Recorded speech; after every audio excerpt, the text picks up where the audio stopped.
ከ16 ወራት የእስር ቆይታ በኋላ የ8 ወር አመክሮ ተደርጎለት ነው ከእስር የተፈታው። ሊና አዘዘ ዝርዝር አላት።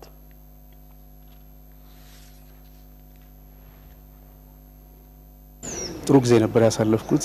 ከእስረኞችም ጋር የነበረኝ ግንኙነት በጣም ቆንጆ ነው። እግዚአብሔር ይስጥልኝ። ታንክ ዩ።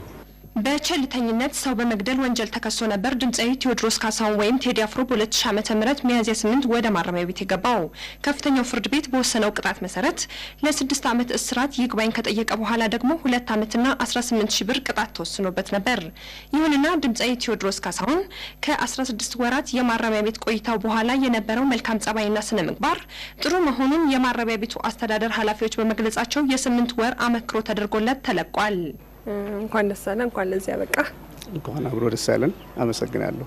በሁሉም የሀገራችን ሕዝብ ያለኝን አክብሮትና ምስጋና መግለጽ ፈልጋለሁ። ድምጻዊ ቴዎድሮስ ካሳሁን የማረሚያ ቤት ቆይታውና አያያዙ እንዳስደስተው ይናገራል። ጥሩ ነበረ።